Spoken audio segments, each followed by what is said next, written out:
Welcome to another DVD Blu-ray thingy stuff update. I don't really know what to call them anymore because this one's very odd because it's really just a DVD update.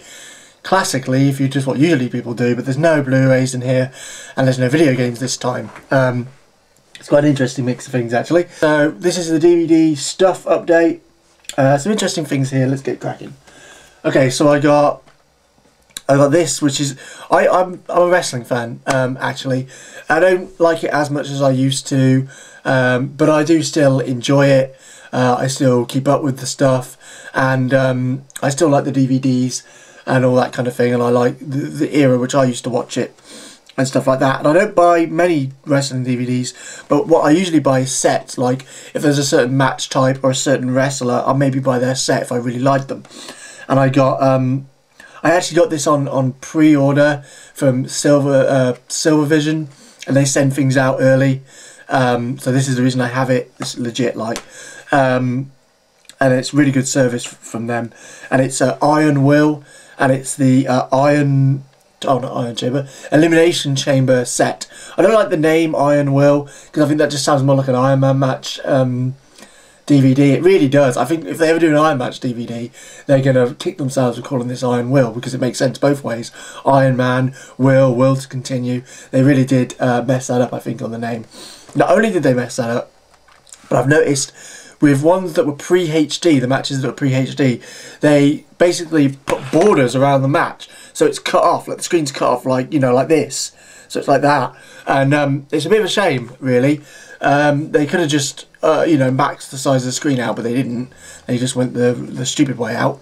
But either way, if you're able to get over that, some great matches here, really good. I actually think the Elimination Chambers actually got better as they went along, actually rewatching these. I think maybe because I think some of the talent they started putting in were better. At the beginning they started putting in big guys, and then they... Well, no, actually no, I guess some of the SmackDown ones had big guys in, actually. Yeah, true. But there are some really good ones here. I don't know which one my favourite is. It's either New Year's Resolution or one of the recent ones. Possibly the one with Jeff Hardy and Triple H. I'm not sure. It's hard to remember them. This one's a book. And it's An Idiot Abroad, The Diaries of Carl Pilkington. Who's, if you don't know him, he's a friend of Ricky Gervais and Stephen Merchant, and basically he's an idiot. Whether it's a character or not, I don't even want to go into, because I hope it's not. I don't want to think it is. This is like a companion to the TV show.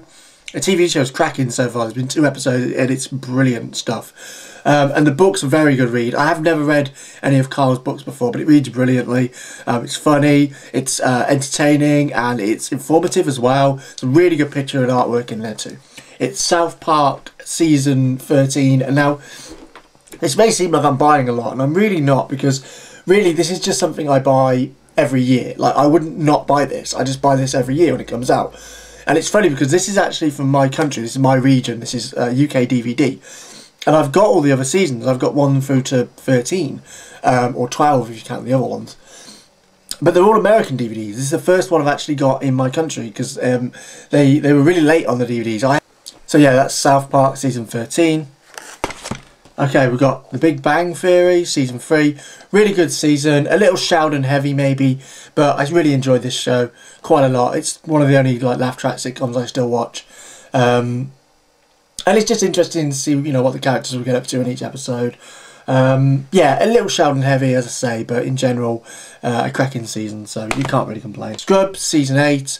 Really good return to form after the shocking 7th season, and kind of less than satisfactory 6th and 5th, really, to be honest. But this is cracking. Really good return to form. More heartfelt, back to the heartfelt style of the first 4 seasons. Really good stuff. Really good stuff. I'd rank this up there with the probably, you know, somewhere between the first, 2nd and 3rd. So really good. I thought the 4th was good, just a little weak. I didn't like Molly. Okay, I got Spaced season 1 and 2. Never seen Spaced before, but I like Edgar Wright and I like British comedy, so I thought I'd give it a go. Right, and now we're on to the biggest purchase in terms of just kind of commitment, and it's a phone. I got a Samsung Galaxy S. Now, I don't really know much about phones. Here you go. I don't really know much about phones and all that. I've got this case for it as well, I don't know why. You get something expensive, you worry about breaking it, don't you? I don't know much about phones really, and this is kind of, I've never had a nice phone in my life really. I've never had a phone with a good camera or a working camera, never had a phone with internet. My phones have always been very basic. I've only ever had like 2 phones in my entire life, which is a lot less than most people I know. A lot of people get a new phone every 2 months, you know, and I'm really not that type of person who will really care about having a nice phone. You know, it was strictly because of the contract issues. I was on pay-as-you-go and I was crap at it, and you know, I was just spending too much per month, and it really wasn't working out for me money-wise. So I had to go for a contract, and I know what you're saying, well, if it's just about the money, then go for a cheaper phone. But I just thought, well, yeah, treat yourself, because you've never had a nice phone before, and you know, I know I'm not like some of the people that just want new things and want, you know, fancy little phones. I don't whip the phone out every chance I get, but I'm really happy with the phone. I've got to say, some of the features, I love Swipe for texting, but as I say, I don't really use it for much. I do still use it as a basic phone. Just text and phone and Facebook maybe is pretty much my extent of how I'm using it so far. I've not even scratched the surface of what it can do. But I'm happy with it all the same, and I'm really glad I've got it because it's saving me a bomb. Okay, so thank you for watching. I hope to get the movie review out soon. Take care, take it easy, and I'll see you later. Come on. Do it. Do it. Do it. Come on. Do it now.